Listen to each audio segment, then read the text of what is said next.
Hi everyone, today I want to speak about the European leaders meeting in Brussels and specifically about one item that was on the agenda that's very important. It's the issue of the accession of Ukraine to the European Union.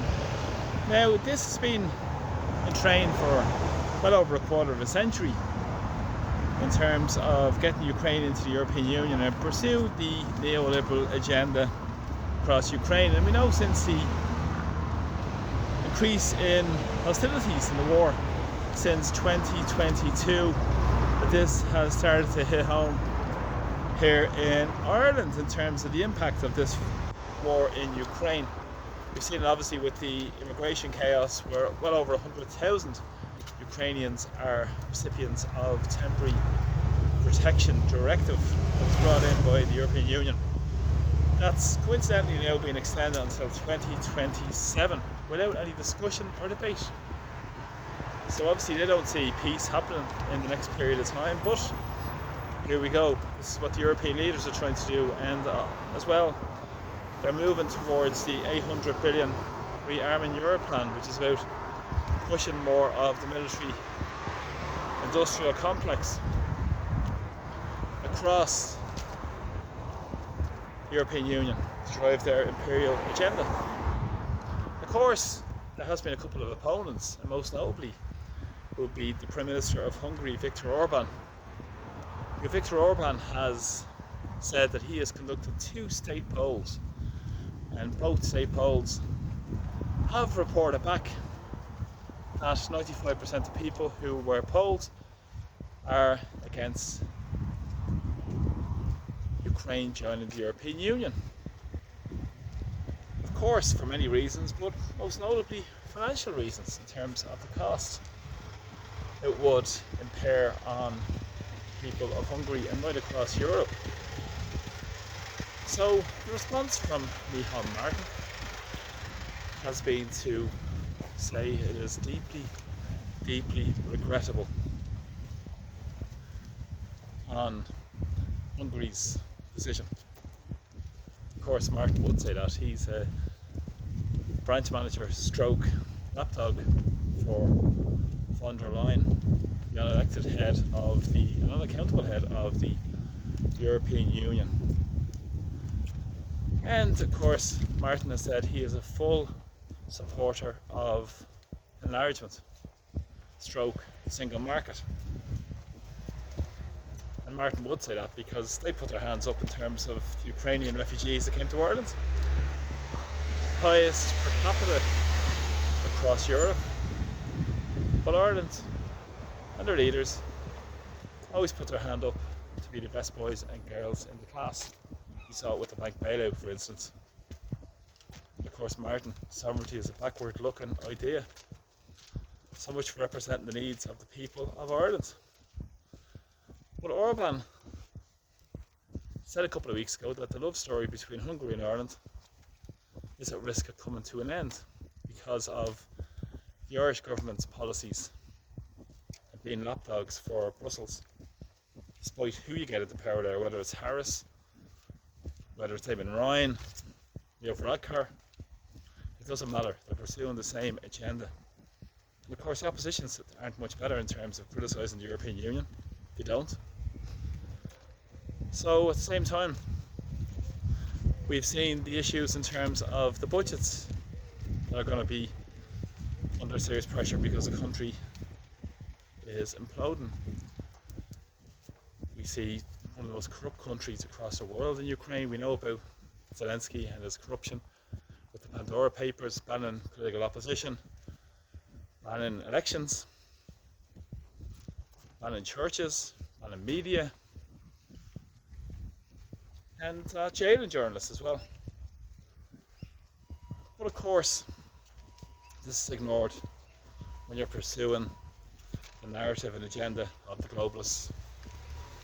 And of course, the issues around the access to the budgets will be ignored as well, because it's estimated that about 200 billion euro it will cost in terms of budgets only from Ukraine's accession to the European Union. Of course, we know already that BlackRock have a massive deal in place, private equity funds, of course CRH here, one of the big multinationals based here in Ireland, that recently are on the New York Stock Exchange as well. They are going to benefit from the rebuilding Ukraine plan, reconstruction. So plenty of money for those who are making massive profits being funneled upwards out of public hands into private hands. And of course in Ireland, in terms of the EU policies and the temporary directive, about €4.5 billion has been spent already on accommodation for Ukrainians. That's not including the amount of money that's been sent on the so-called peace facility and non-lethal aid and humanitarian aid, which is nearly €400 million. So all in all, you could be looking at between accommodation and this aid, €5 to €6 million. How many homes could we build with this? But of course the Irish government are fully supportive of the Rearming Europe plan, which is another €800 billion where the fiscal rule book was ripped up, but yet the rule book was never ripped up for people's needs, such as the homeless disaster or the health crisis.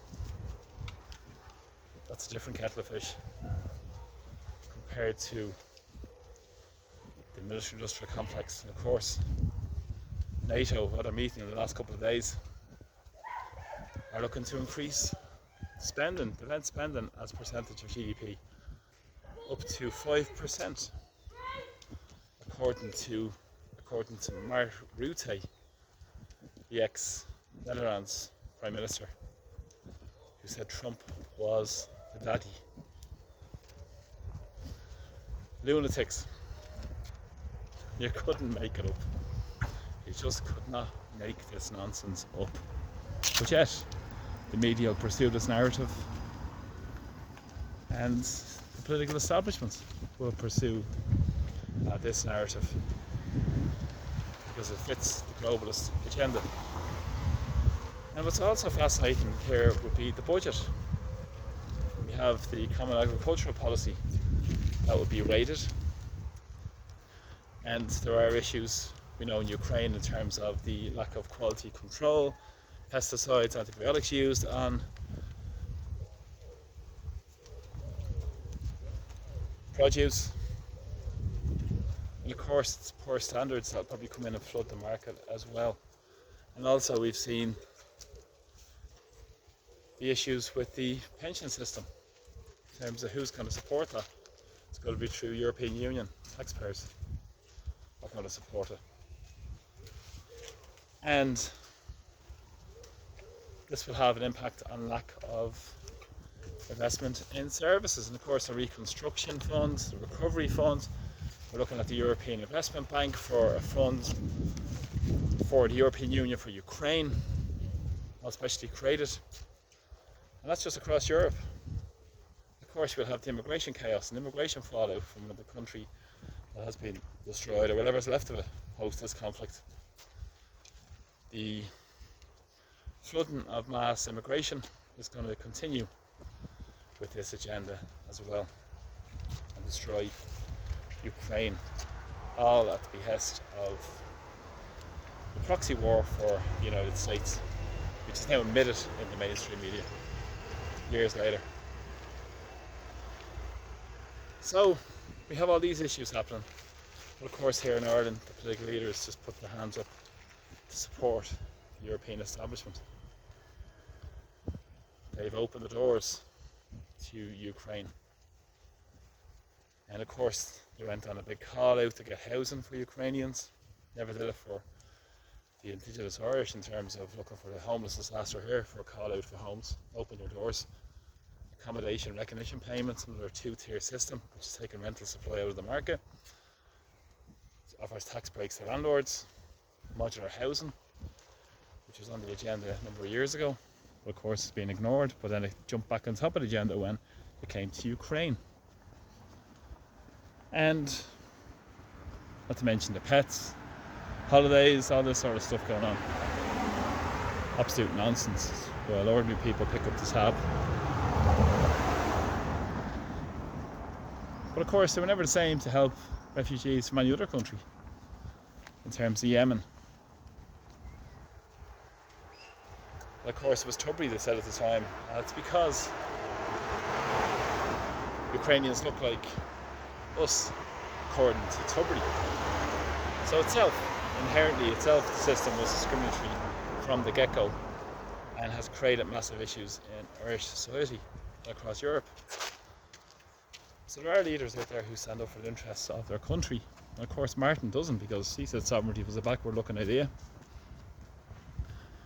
It's about time we put up and stood up for the interests of our country. And put the interests of our country first in terms of the needs of people who are suffering and struggling because of these policies. And yet these fanatics at the top of society, like von der Leyen and their branch manager, stroke lapdog Martin, is all too willing to keep pursuing this agenda. So thanks for joining me in the video. Please subscribe to my channel, share my videos far and wide. We need to get the truth out to what's going on in society and take on the mainstream spin that's been rammed down the throats of ordinary people. So again, thanks so much for all the support, and take care. Please comment below as well on what you think about what's going on and what we should do here in Ireland as well. Take care. Islam. Bye bye.